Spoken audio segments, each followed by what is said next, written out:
റീഡിങ്ങിലേക്ക് സ്വാഗതം. ഇന്നത്തെ reading general reading ആണ്. നിങ്ങളുടെ ശത്രുക്കൾ നിങ്ങളെക്കുറിച്ച് എന്താണ് മറ്റുള്ളവരോട് പറയുന്നത് എന്ന് നോക്കാം. റെസനേറ്റായ കാര്യങ്ങൾ മാത്രം എടുത്താൽ മതി. എപ്പോൾ കണ്ടാലും ഇത് റെസനേറ്റ് ആവുന്നതാണ്. നിങ്ങളുടെ ശത്രുക്കൾ നിങ്ങളെക്കുറിച്ച് പറയുന്നത്, നിങ്ങളെന്ന് പറയുന്നത് വളരെയധികം കൺട്രോൾ ചെയ്യാനുള്ളൊരു എല്ലാ കാര്യങ്ങളും കൺട്രോൾ ചെയ്ത് മുന്നോട്ട് പോകാൻ കഴിവുള്ളൊരു വ്യക്തിയാണെന്നാണ് പറയുന്നത്.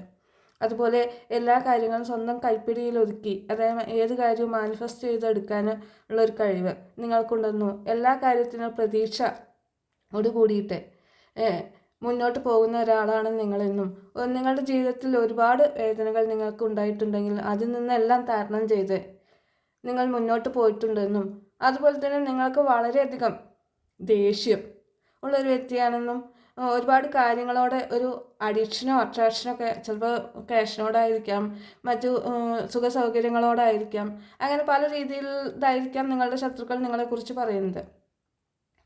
അതുപോലെ തന്നെ നിങ്ങൾ എന്ന് പറയുന്നത് സ്വന്തം കാര്യങ്ങൾക്ക് പ്രാധാന്യം നൽകിക്കൊണ്ട്, അതായത് ആരെ വേണമെങ്കിലും ഏത് രീതിയിലും വേദനിപ്പിക്കാൻ താല്പര്യമുള്ള വ്യക്തിയാണെന്നും, അതുപോലെ മറ്റുള്ളവരെ ചീറ്റ് ചെയ്യാൻ ഒരു മടിയും കൂടാതെ ചീറ്റ് ചെയ്യുന്ന ഒരു വ്യക്തിയാണ് നിങ്ങളെന്നുമാണ് നിങ്ങളുടെ ശത്രുക്കൾ മറ്റുള്ളവരോട് പറയുന്നത്.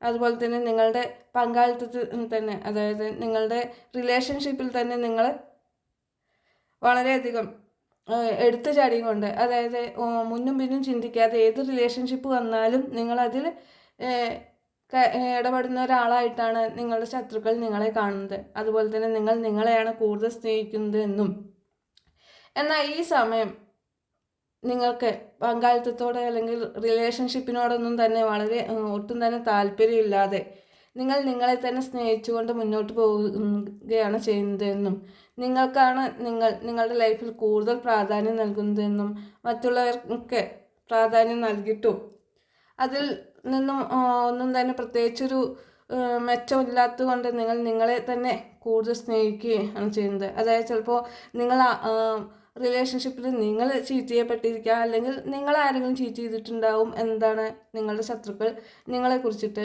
മറ്റുള്ളവരോട് ഈ സമയം പറയുന്നത്. അതുകൊണ്ട് നിങ്ങൾക്ക് റിലേഷൻഷിപ്പിനോടോ അല്ലെങ്കിൽ ലവ് എന്ന ഒരു ഇതിനോടോ അത്ര വലിയൊരു താല്പര്യമില്ലാതെ അതെല്ലാം അവസാനിപ്പിച്ചുകൊണ്ട് മുന്നോട്ട് പോകുന്ന ഒരാളായിട്ടാണ് നിങ്ങളുടെ ശത്രുക്കൾ നിങ്ങളെ ഇപ്പോൾ കാണുന്നത്.